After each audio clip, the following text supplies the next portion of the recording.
I'm Vlad, and I have no idea if there is any way to get a better booking than this, to be the opening act for John McAfee and for Adam Back. I mean, this is my first presentation at a Bitcoin-related conference. I have done some academic stuff, but nothing related to Bitcoin.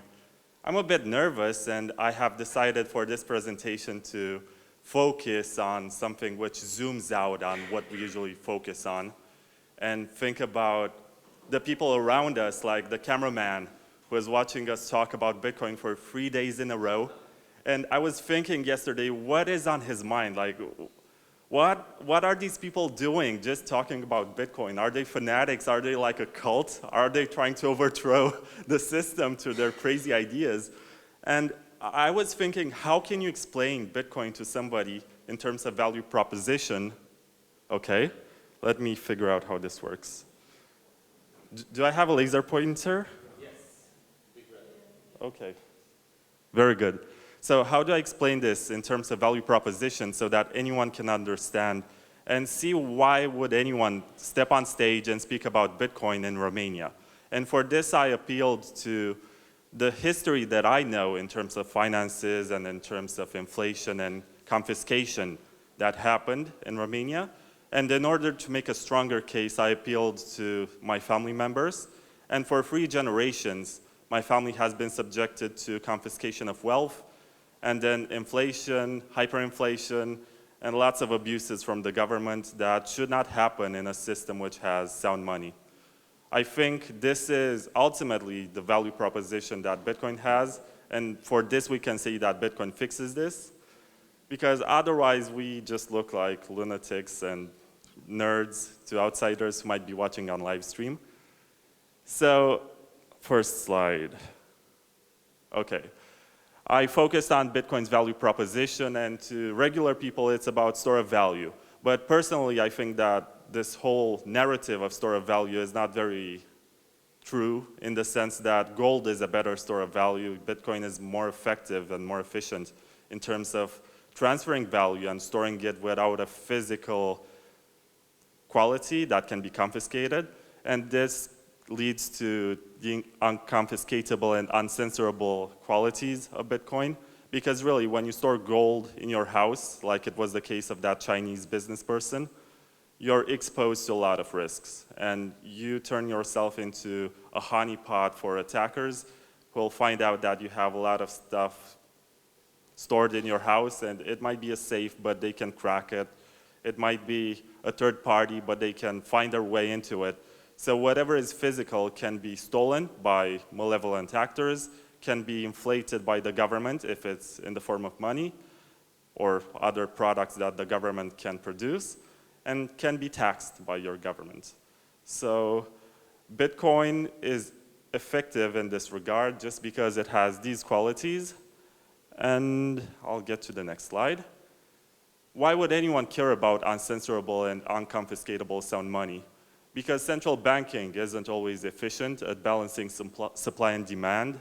And in the case of Romania and lots of Eastern European countries, we see lots of statements with central bankers who say everything is under control. We have figured out how to have the proper amount of inflation.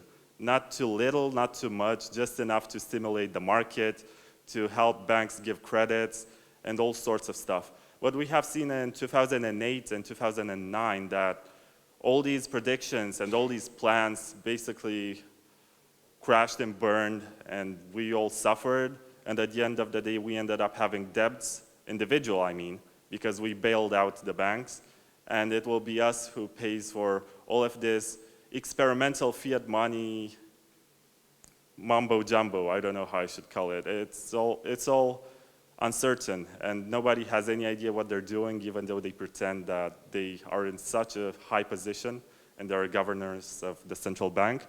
And countries around the world suffer from this arbitrary and abusive confiscation and hyperinflation. We can see the case of Venezuela right now. Let me think of another example, because that's the most typical in this community. But in Romania, which will be presented, there were many cases of hyperinflation which are quite scandalous because we don't think about it. It was 20 years ago, and we maybe forgot because our lives got steadily better. But I'll get to that slide anyway. So economic rights are also threatened even in the most democratic countries. And this is also one of the value propositions of Bitcoin, because with bank accounts, the bank, when you stop paying your loan, they can just freeze your account, which means even if you have like $10 in your account, you cannot go buy groceries, you cannot withdraw. Your money is frozen there until the moment when you pay your debt, which doesn't work like that with cash. If you have cash in your pocket, you return it when you can actually afford the debt. But until then, you can eat, you can pay your rent, and you can function as a human being until that very point. And I think that with too much power given to the banks, we will end up to this system where they can just do whatever they want, because governments will just endlessly grant them freedoms and the possibility to take on more data processing, and they will give them more power over the clients, which I don't think is fair and is fine.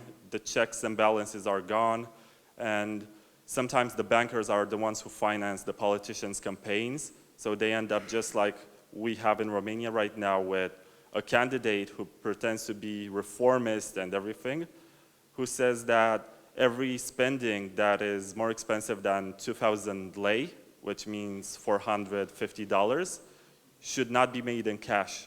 And if you want to buy something which is more expensive than $450, then you have to do it with your bank account, with your credit card and stuff like that, so you can be tracked, so they can know what you bought, when you bought it, for which amount.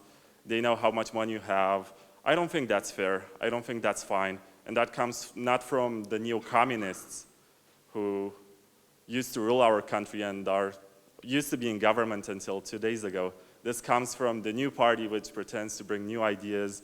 And I think that banking should be kept in check with something that comes from the outside, which happens to be Bitcoin in this case, because it's the best invention that we have. Does this work?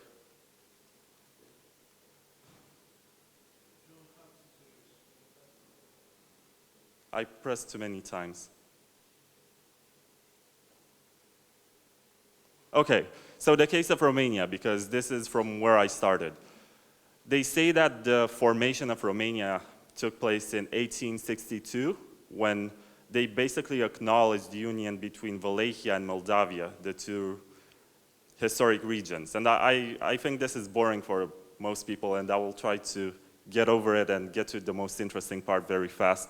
But in 1863 and 1864, they have what we were taught in school, the reformist measures by ruler Cuza, who said that it's good to secularize the wealth of the churches, to basically create a national church instead of having many private churches, and also confiscated everything that used to belong to the noble class and give it to the peasants who were working the lands. And maybe that this was necessary in that point because the centralization of power was huge, and maybe that we as a state were able to grow and develop a capitalist model after this authoritarian move. I'm not sure. Maybe that it's wrong to judge with my current values something that happened more than 150 years ago. But what I do know is that in 1948, when the communists came, and that's 71 years ago, that's not such a long time ago. My grandmother used to remember it. And she saw how banks were nationalized, the industry was collectivized, resources were given to the state. And this didn't just happen in Romania. It happened in all the Eastern Bloc countries, as after World War II, we were basically declared on the side of Russia to be integrated into the USSR agenda. And all the countries ended up having communist regimes, which declared that wealth and everything that you owned should go to the state to be redistributed. And it was abusive, and I'm going to present you some clear cases on it.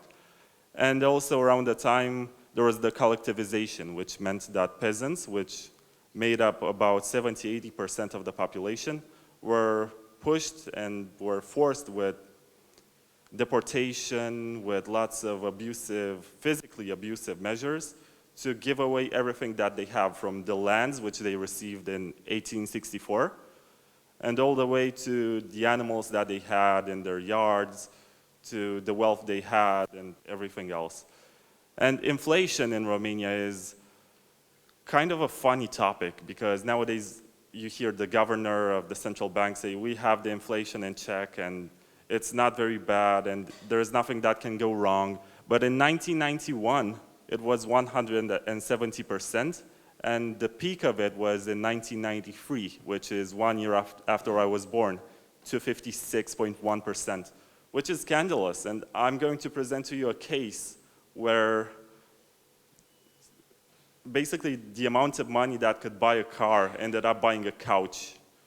And this is a lot worse, if you ask me, than buying Bitcoin in December 2017 at 20,000, and then waiting until December 2018 when it was 3,500 or something.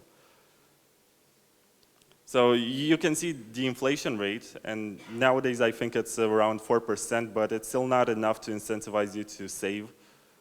And these are my family members. That's my grandmother on the left, and she was the daughter of Yane, who was Greek, who was a butcher, and he had a small Yane had a small butcher shop, and they basically lost everything when the communists came in 1948. They had an extra house, they had this business, and she was declared to be an enemy of the state. And her husband, Flora, who was the son of Stefan, was also the son of a business owner who had a carpentry and glass window business. And he lost everything after confiscation. And for a few years, he was not allowed to finish his studies and graduate high school, because once again, he was an enemy of the state. He was not from, we used to say rădăcini sănătoase, which means healthy roots. They wanted everybody to be from a very peasant and poor class to be promoted in communism, which most of the times it meant uneducated, and it's also the reason why in the first few years they ended up promoting in ministry and high governmental places all sorts of people who did not even know how to read.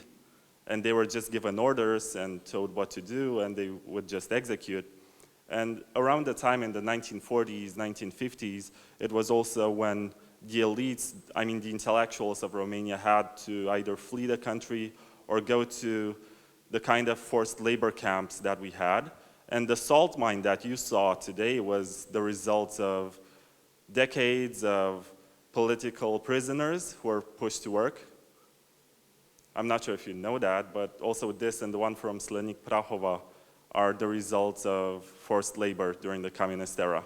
Maybe not all of them were intellectuals, but if you were committing any type of crime against the regime, they would send you to a camp of forced labor, which was even worse in Russia by comparison, because they would send you to Gulag, and God only knows what happened there, because the crimes of communism, unlike the crimes of fascism and Nazism, were never judged by any international court.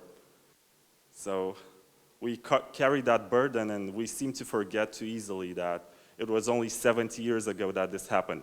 And this is my father. He doesn't like to be in pictures, but in 1989, in November, he had the wedding with my mother.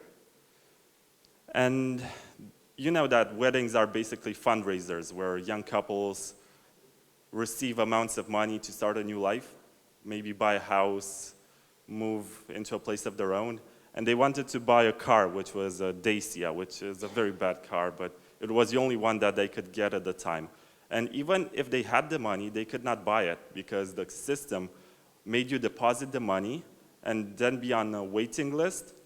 And you had to wait up to 2 years to get your car, which is insane. Nowadays, you just go to the dealership and you even get your car without paying anything, because it's on credit, and you become the slave of the banks for 20 years or something. But around that time, they deposited this money, and the 90s came, the revolution came, and they were caught off guard, and they realized that they were not getting any car.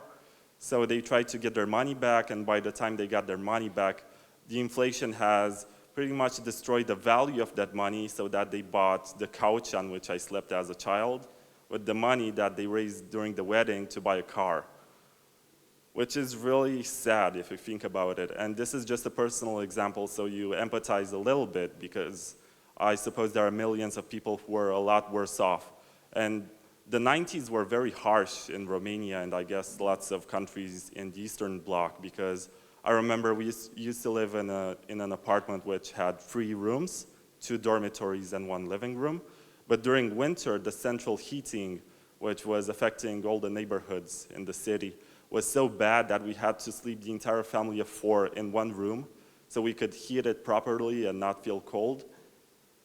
And these experiences are not maybe presented to the extent that they deserve. And the government will always say that everything is fine and you should trust their currency and you should not worry that maybe last year euro was 4.5 lei and now it's 4.75, which is a lot by central banking standards. And they will say you that it's okay to get a loan because everything works, and it's not going to happen like in 2008 when a lot of people got a credit from the bank and they ended up not being able to pay it back, or they got the loan in Swiss francs and the amount doubled within a few years. And between 2007 and 2015, Romania had the second highest growth of emigration rate after Syria. And if you think about it, Syrians fled their country because there is a war. There's the Bashar al-Assad government, which works against their own people and drops tear gases, and they try to intimidate the opposition and impose by force. But in the case of Romania, people willingly left the country. And nowadays there are 19 million of us, but it's uncertain how many of us are still in the country, because if you talk to anyone, they have at least 1 or 2 relatives who are abroad working. And it's uncertain whether or not they will be returning, because the trust in government is so low that a lot of people said it's not even worth it to change, because the 90s, the early 2000s, there were a lot of people who basically came from the United States after they stood there during the communist era, and they came back and said, I can reform the country, I know how capitalism works, and maybe that we can build a more prosperous country. But in reality, we ended up being governed by the same people from the old system who only wanted to enrich themselves and destroy pretty much everything which was about industry and pump their own bags, to speak in specific terms. And right now, the inflation rate in Romania is about 4% every year, which is still not enough to incentivize you to save anything, because an average commercial bank gives you about 2% return, interest, and you also have to deal with fees, and pretty much all of our economy right now is based on spending and consumption. And I read somewhere that 40% of the world's capital is being traded on Wall Street, which means that during the next financial crisis, the rest of the world is going to be hit a lot harder than before. And the fact that we don't have any kind of industry and we base our economy specifically on the fact that people spend their money, that's dangerous, because the moment when people will not have money to spend and will want to save, the whole system collapses. And that's why I got into Bitcoin in the first place. It didn't make much sense in 2014 when I heard about it, because I was a student, I didn't have enough money. At the time, there was still the Silk Road stigma. And I just thought to myself, is this for me, really? And the answer was no. But when I started making money for myself, and I got to the point in my life where I had to consider the options, and the only option that you have as a young person in Romania, if you want to buy a house, is not to save, because you're going to lose money, but to get a loan from the bank. But that means that for 30 years, which is pretty much your entire professional life, you're going to pay back. But you don't have any kind of guarantee that you're going to have a job. You don't have any kind of guarantee that you're going to have money to pay it all the time, which brings penalties in itself and subjects you to all sorts of unpleasant situations about which young people don't think.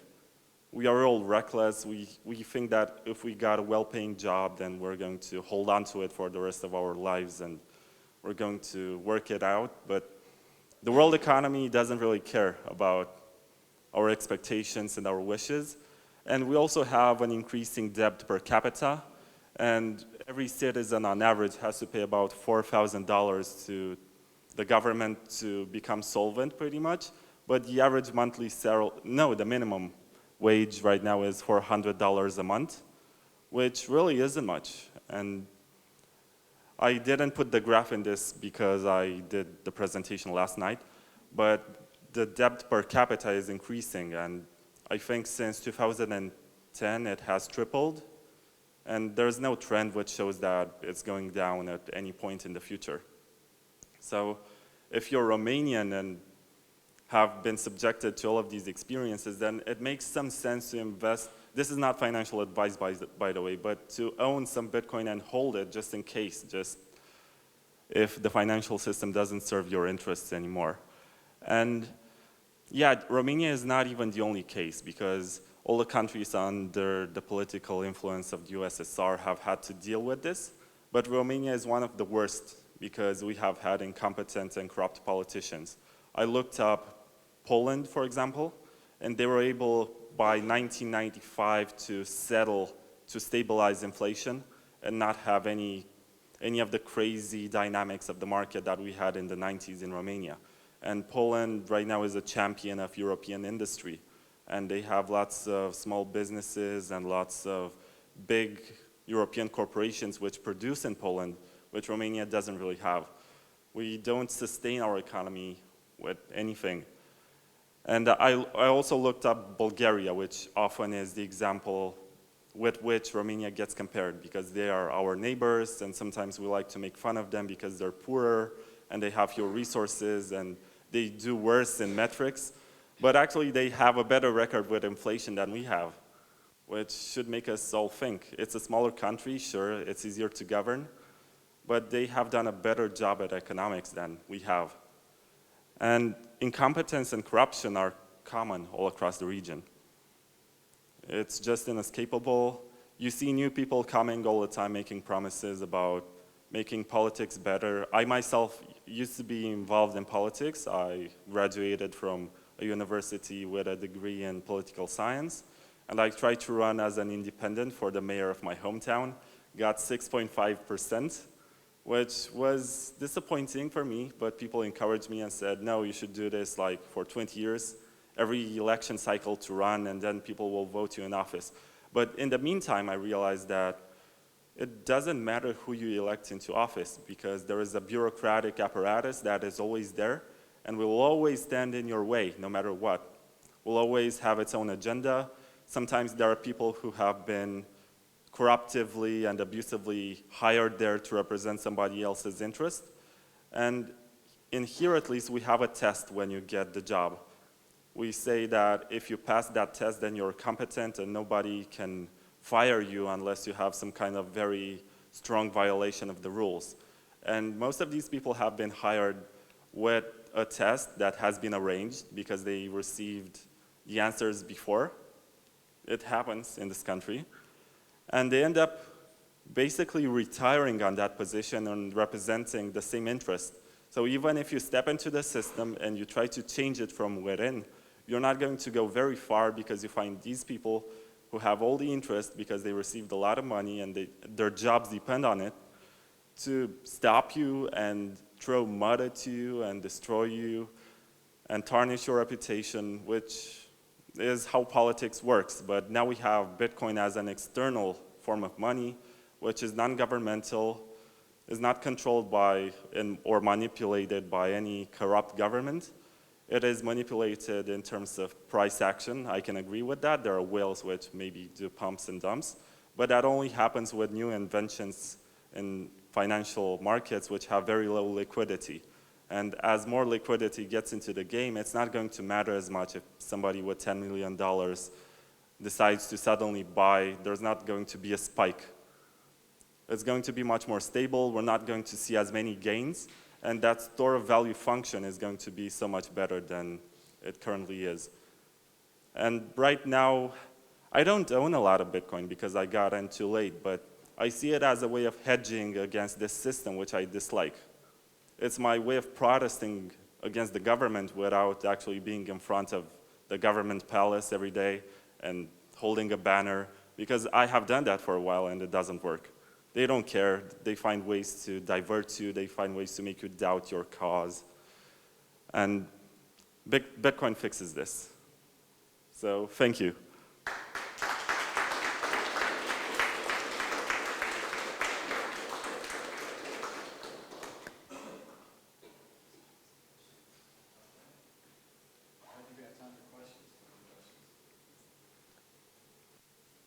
No questions? All right, we've got some questions. Here we go. Bam, phone, dead. Good presentation. I'm sorry I missed the beginning. I thought someone else would be speaking.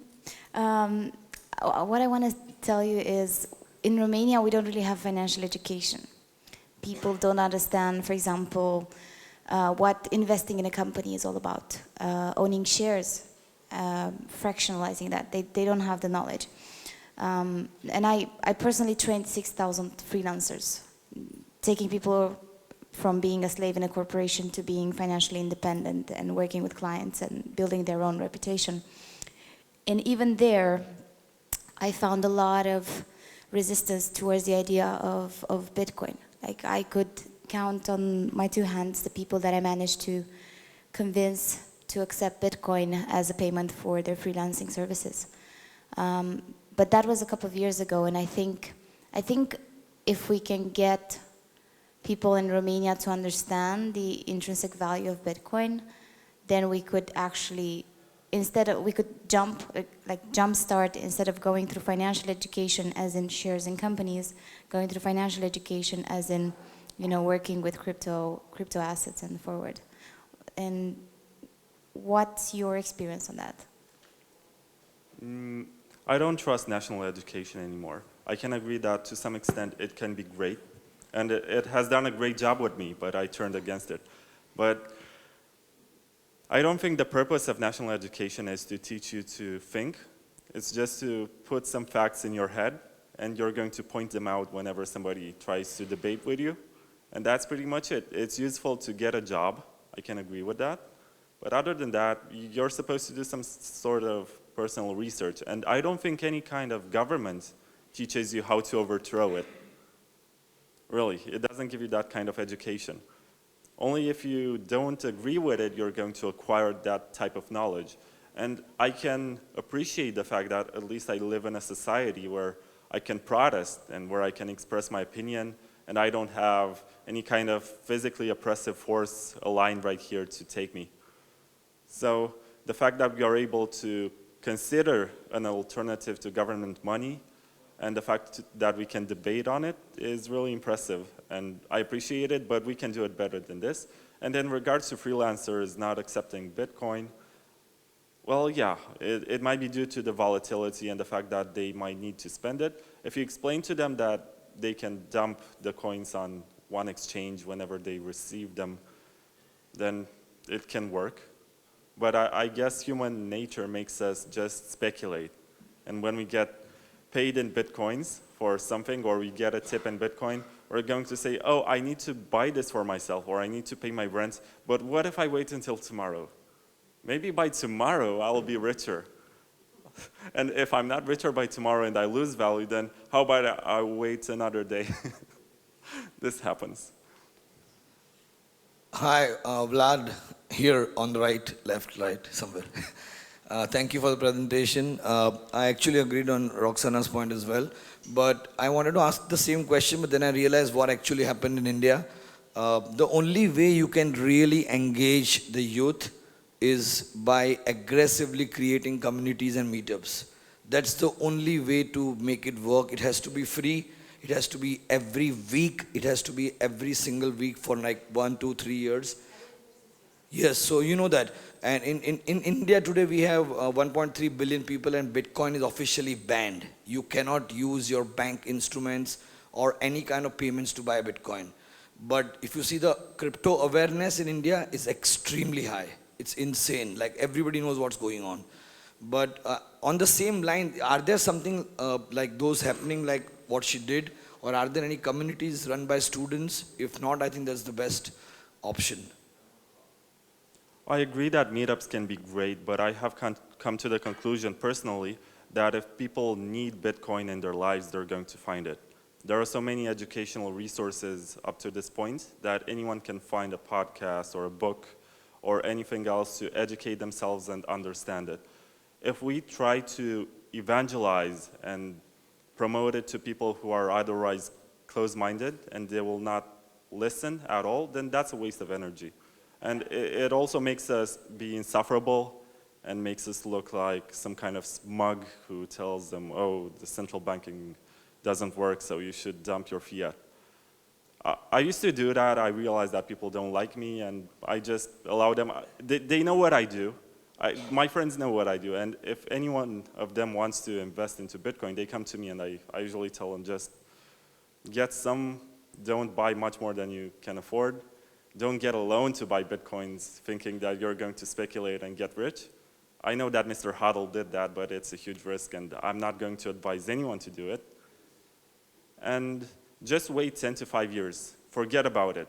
Don't get involved too much. If you're a working professional, don't turn your life into this because it will not make you happy. Just forget about it for 5 years and then see what happens. If you think it's still good, then keep on holding on to it. But it's a long-term game. Thank you. Is he here? All right. All right, thanks, Vlad. Next up, we have Theo Goodman with a panel about toxic. And what does it say? Shitcoin. Oh, no. Are you sure? All right. Theo's going to sit down. Wrecked again. Sorry, it's my turn. And now, of course, a man who needs no introduction. Former presidential candidate, the inventor of McAfee antivirus. Is he there? I didn't think so.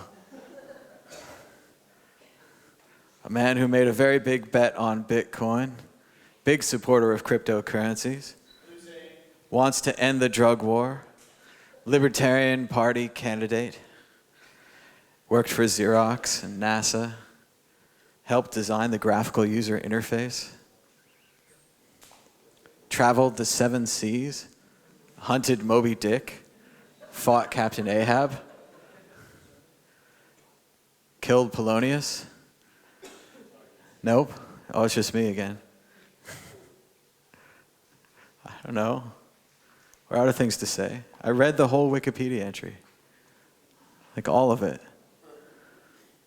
You can see the back of my shirt now. That's pretty cool. My hat game's looking on point. I know, you could have had Theo. It was going to be like a game show. This reminds me of computers in the 90s when you would wait forever your computer to load, usually because it was running McAfee antivirus. His name sprawled across the screen as I waited and waited and waited. Oh, sick burn. I want my time back. I never had a virus. I just had a virus called Virus Scan. Made everything run slower. I'd go on other people's computers. What you need to do is stop this virus scanner, and now your computer will run good. And they never believed me. They said it was a lie. There was a video that John McAfee once did on YouTube about McAfee antivirus being dead, but I'm not sure it's a good video for mixed company. It's quite inappropriate. But a man who needs no introduction and doesn't need a watch. Actually, I got a great watch in Prague at the airport. It's mechanical. You have to wind it. It's amazing. But still, 3:30, 3:35. I think we were looking for around 3, right? Mike, are you ready? I was born ready. What kind of questions you'll be asking Mr. McAfee today? Mostly personal. Absolutely personal. Start off, are you in a secure location? Yes. No, where exactly are you? Where exactly are you, and what is your private key? I think something like that, yeah. We'll steal your wallet while you talk. That sounds fun. Could you ask him if he has any altcoins, favorites? He used to have an altcoin of the day. Those were very popular. Yeah. Profitable, sorry, profitable. No, for him, not for you. Yeah, but he actually did promote XVG heavily in 2016-17 when the market cap of XVG was $75,000 and it went to $1.5 billion market cap and then it crashed again. But a lot of people made serious money in that madness. And it's gone. And it's gone. You put your money in the bank and it's gone. Oh, Theo's working on a pictogram in the back. He's drawn a descending slope. It looks like, is that the price of Ripple? I can't tell from here. Is that the price of Ethereum? Price of Litecoin.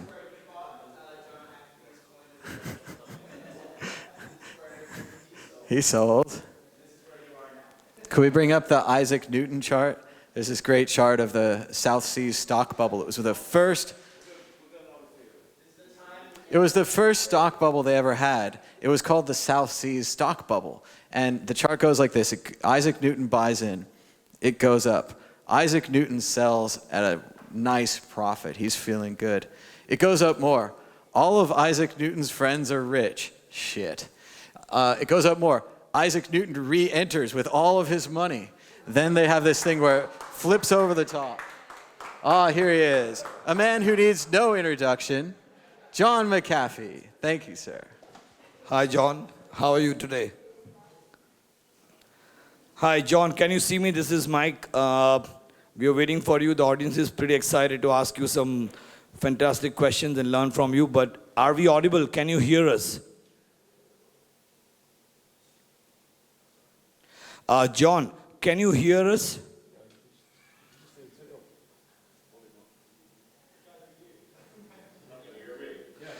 Yes, we hear you now.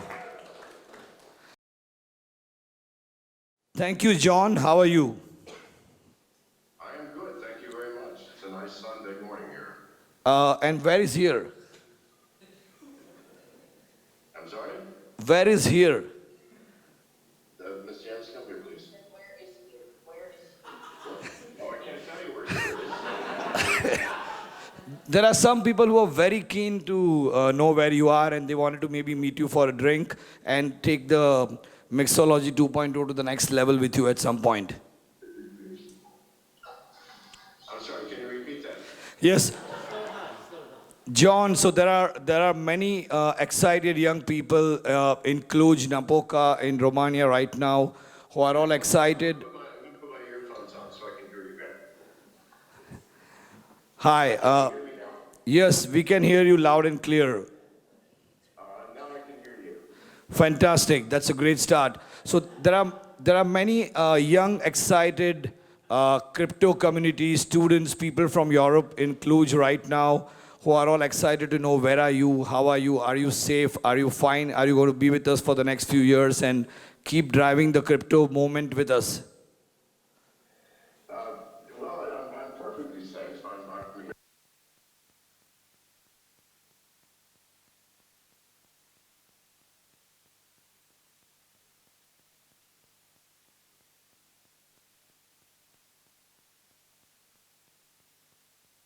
Friends. And, I'm doing what I've always done. I'm running for president. I'm promoting crypto.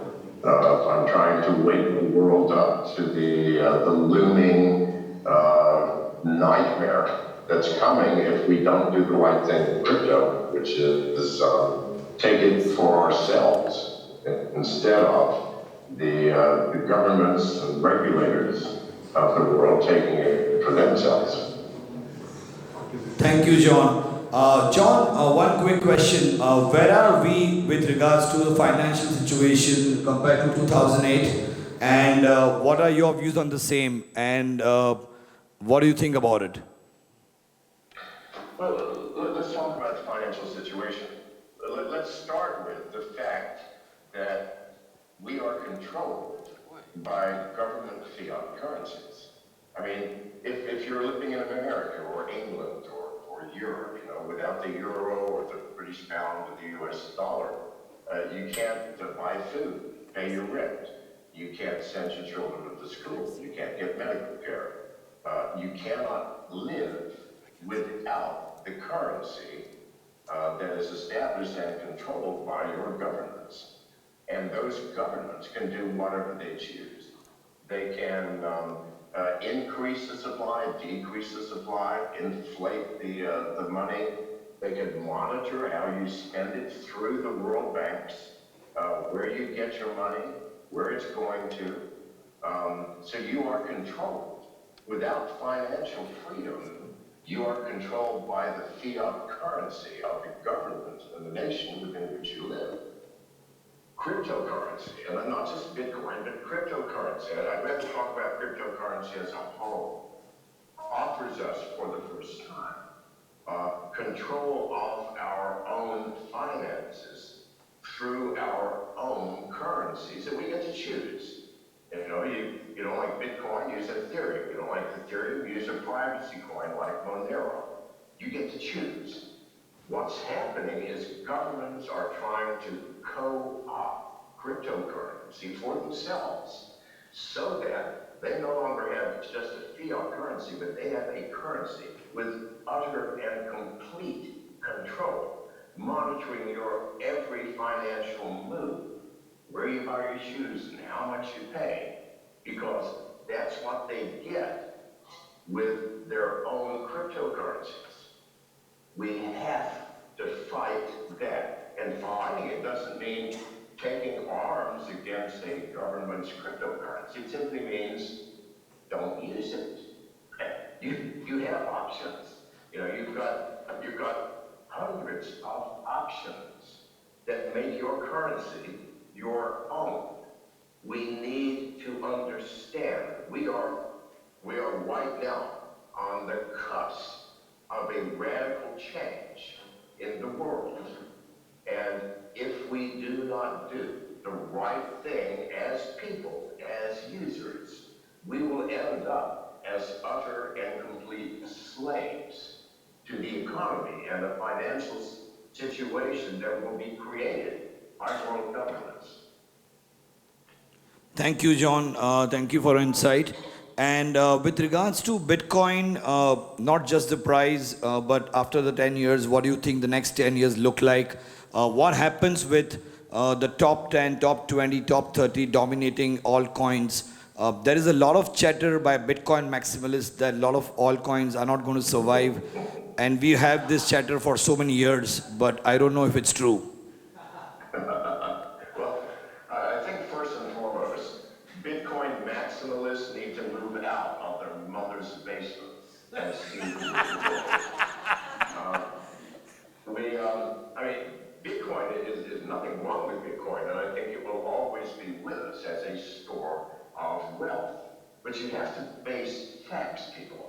Cryptocurrency has offered us a near infinite universe of possibilities. With Ethereum and the smart contracts that it supports, you can do miracles. I mean, the most stable of all stable coins is DAI, and it's all based on Ethereum smart contracts.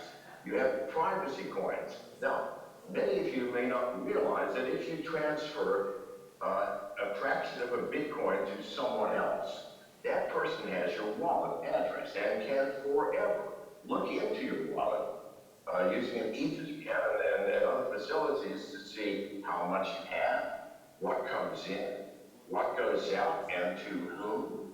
Now, if your bank did this, would you be happy? If a plumber came to your house to fix your sink, and you wrote him a check for $40, and he goes to your bank to cash it and says, oh, by the way, I want to see Mr. McAfee's balance, please, from now on. And every time he gets money coming into his account, would you please alert me and tell me how much came in? And also, if he spends money, please tell me where it goes and how much. You would not use that bank. And yet, that's what Bitcoin is. There's zero privacy. There's no smart contracts. There's no specific functionality. It is a coin of exchange only. Now, nothing wrong with that. And for many cases, if I'm buying shoes, I don't give a shit if people know I'm buying shoes. But if I'm doing something important, I want a privacy coin, like Monero or Apollo. hundreds of different privacy coins that absolutely guarantee, I don't care how much money I send to someone or receive from someone, they can't look at what I am doing other than that one transaction. So this is the fundamental problem with Bitcoin maximalists. Jesus God, you're just not seeing the truth of the world. Thank you, John. Deeply appreciate that. Do you have any specific views on Libra after the news yesterday that MasterCard, Visa, eBay, PayPal, everybody has now walked out of the project? There is crazy amount of pressure from the US Congress to start new hearing sessions for Mark Zuckerberg. Is Libra ever going to happen? And is it good for anybody at all except for Mark Zuckerberg himself? Well, okay, what is Libra?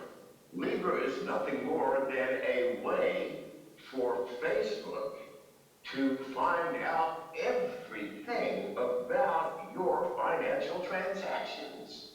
Think about it. They already know who you like, who you don't like, what posts you like, what you buy, in most cases. But with Libra, they will find out everything. You know, if you send money home to your mom every month, they're going to know that.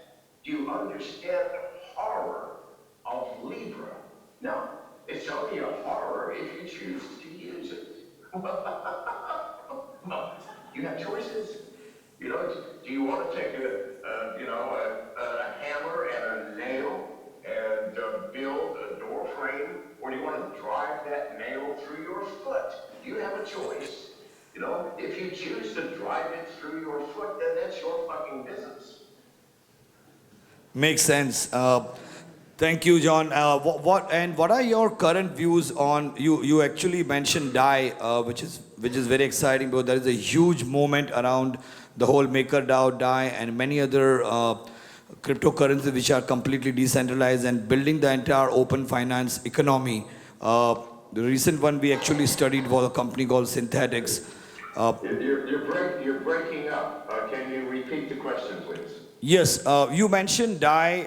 I wanted to know what are your views on the whole decentralized finance and the open finance ecosystem.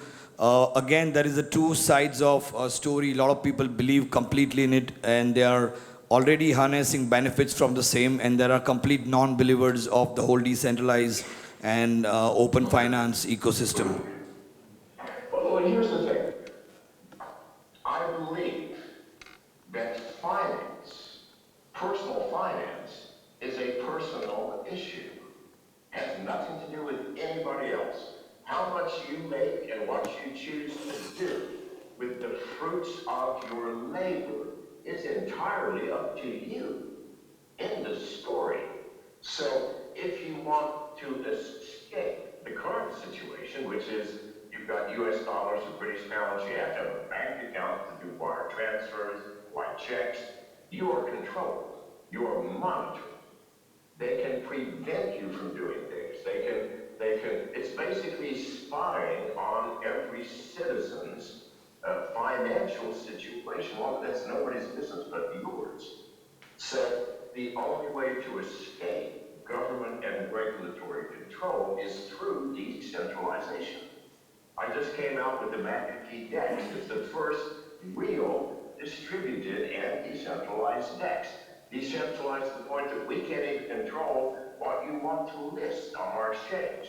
It's on the Ethernet blockchain in smart contracts. So if you want to add a coin, go ahead. We can't stop you, and we can't fix it.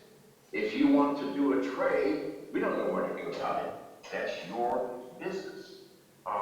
We are completely out of the control loop for that exchange. We can't tell you what to do. We can't ask you who you are. We can't ask you what your bank name or your account number are. We don't ask for documents. We don't ask for an email address.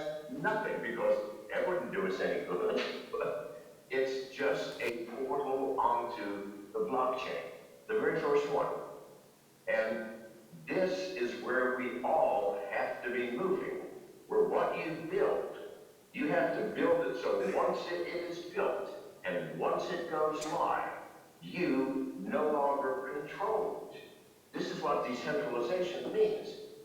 This is what the distribution or the distributed nature of our system is. Decentralized, no control. Distributed can't ever be shut down. So I do not understand how anyone could ever be against decentralization. It makes no sense to me. Thank you, John.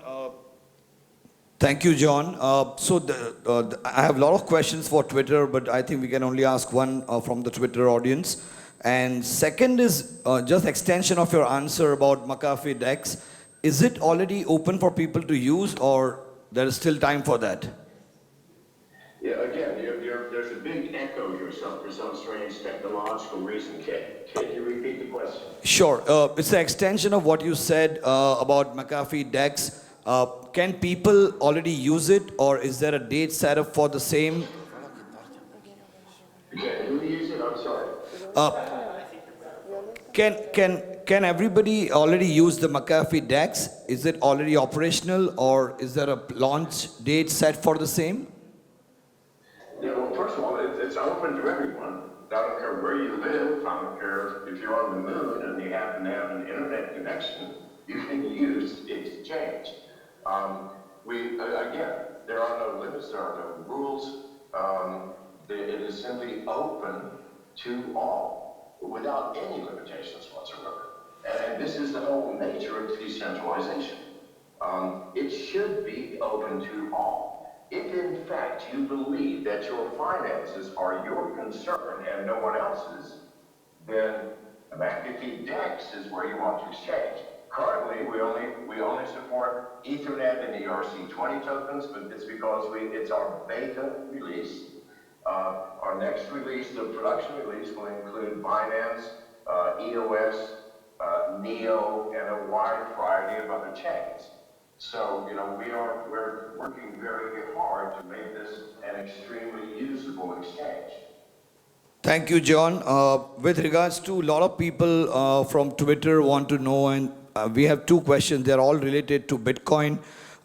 Is the Q4 of 2019 this year going to be as exciting as 2017? Will Bitcoin cross its all-time high? What do you think? 2019 is a very short term. I have no clue what's going to happen in the next 3 months. By the end of 2020, it is going to be multiple hundreds of thousands, and I predict $1 million. Why? 2020 is going to be the year of crypto, I promise you. We have reached I call it critical mass. Enough people throughout the world and in enough countries and through enough different classes of society and different ages are now using cryptocurrency that this critical mass is going to explode. I predicted it and I still believe it. In early 2020, you're going to see some astonishing things happening. Now, the price of Bitcoin now goes up, it goes down. It was hanging around 10, it's hanging around 8. Who cares? Who cares? This is when IBM, the first computer company in America, went into business. Its stock skyrocketed and then collapsed to next to nothing. If you had bought $1 worth of IBM in the 50s, you would be a billionaire today. So please God, we're in the same dynamic with cryptocurrency. You need to relax and have patience and observe what's happening. Thank you, John. Deeply appreciated. I have more than 35 people asking on Twitter right now. Do you have any recommendation for any cryptocurrencies besides Bitcoin that you personally believe in because of the tech which offers or the features it offers? Here's the problem. Every time I make a recommendation, people go out and buy it and then immediately sell it, thinking they're going to an instantaneous profit. So I used to do the coin of the day. It was astonishing. I did the coin of the day, and coins would increase by 500% in an hour. But then it would collapse back because everybody's trying to make a quick profit. I was trying to recommend coins that had a long-term potential. And I kept telling people, this is a long-term thing. I would recommend it, and then it would skyrocket, and then people would sell it up. It was nonsense. So I just don't do that anymore. I mean, let me give you some, okay, if you want advice on this, why don't you look at the world around you in the non-crypto world and look at the most successful companies from a financial standpoint? What are they? Well, medical companies, the drug companies rule the world. Doctors retire at the age of 28. I mean, good God, there's so much money happening. Well, there are medical tokens. I mean, Docademic is certainly one. I mean, it's .com. How much more medical can you get? And then you've got privacy tokens. What I just explained about Bitcoin and Ethereum and others, where once you've done a transaction, they can monitor your finances forever. Those who don't want that, you have to use the privacy coin. Monero is the most popular. Apollo is the newest. I mean, use your own hands. I mean, look around you at what works in the non-crypto world and extrapolate. Thank you, John. I think I'm sure everybody knows Monero, but Apollo is going to go through the roof after this Q&A with you at some point. With regards to Bitcoin, countries like India and China are really going crazy with not allowing their citizens to use any of their financial instrument to buy any cryptocurrency. And India, has more than 600 million people under the age of 25 who cannot access or officially buy Bitcoin or any of the cryptocurrencies for more than 18 months now. What do you think is going to happen? Is this going to change, or people will have to use illegal ways to acquire crypto and use DEX and not declare to their government or buy it in cash? It's a big problem for younger population in these countries, what they are facing for more than 2 years now. When governments crack down and say you can't do something, let's give an example. In America, in 1920, they passed a law saying people could not drink alcohol. Well, that lasted for 13 years, during which time nobody stopped drinking, and the number of drinkers doubled. You cannot possibly legislate what a person chooses to do in the privacy of their own home. And people, go outside to do your Bitcoin. Everything's at home. It can't be legislated. All they needed was things like the McAfee DEX and others that are coming that give a truly decentralized distributed exchange where no information is kept. Governments can't come to me and say, I want a list of your customers, because I don't fucking know. How would I know? It's a distributed exchange. It's decentralized. So, given that, if you're in China or if you're in India, where they're also cracking down tremendously, then who cares? Do you have an internet connection? Here's a website, log on, and do your thing. Nobody can find out unless they're monitoring everybody's activities everywhere. And that can't be done. You don't have enough police to break into homes to see what you're doing with your private life. Thank you, John. We are going to open up a question or two from the audience. And I will start with whoever wants to start asking questions. Guys, please raise your hand for any questions for John.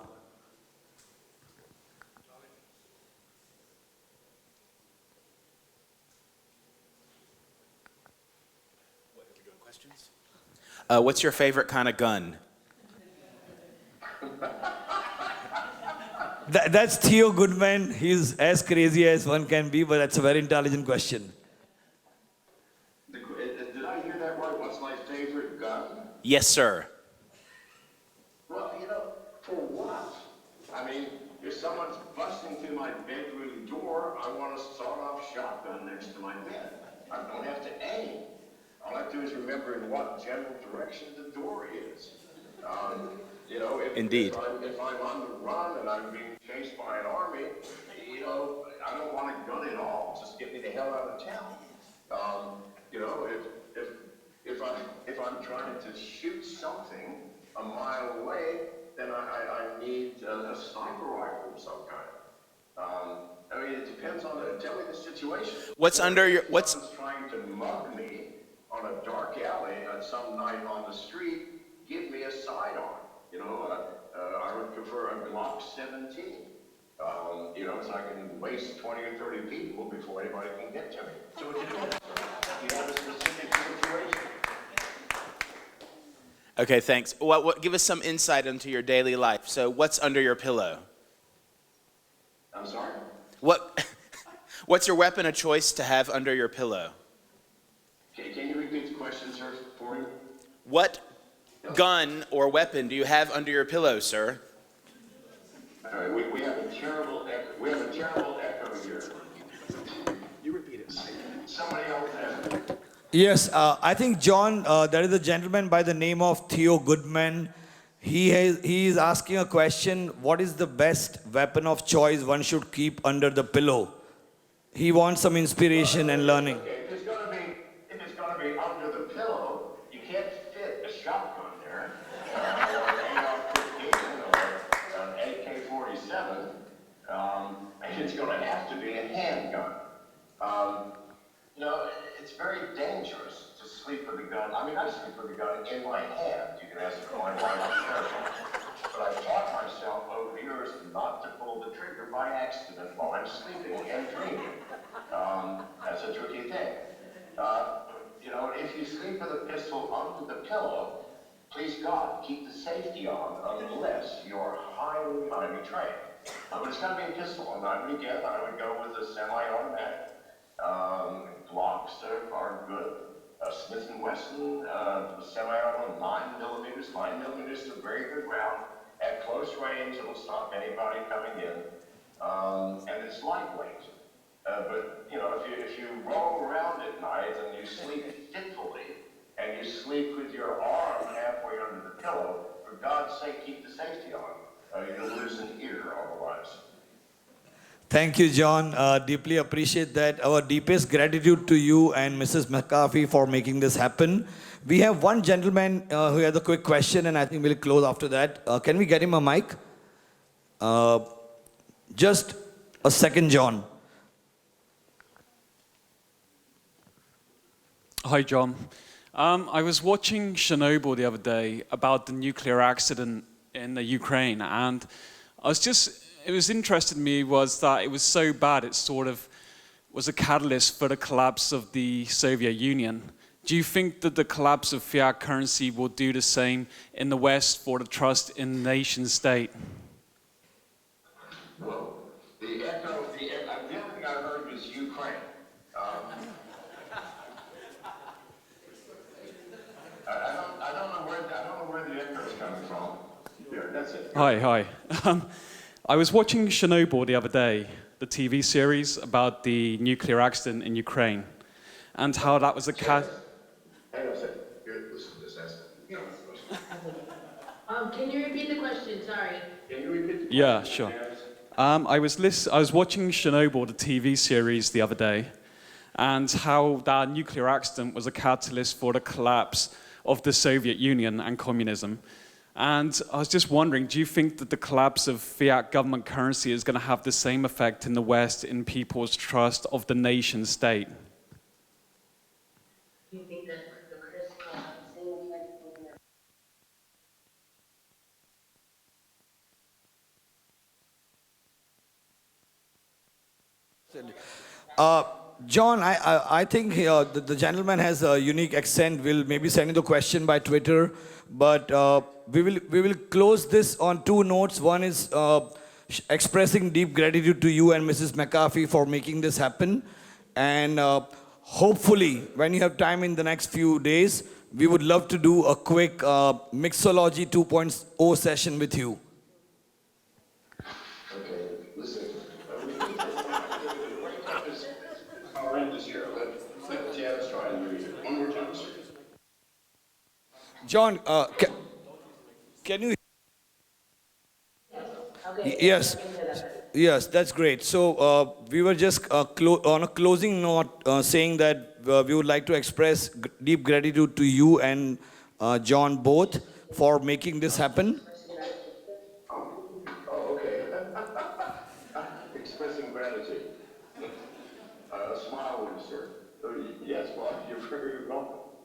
So thank you for making this happen. And if possible, in the next few days or week, we'll message you for a Mixology 2.0 tip from you.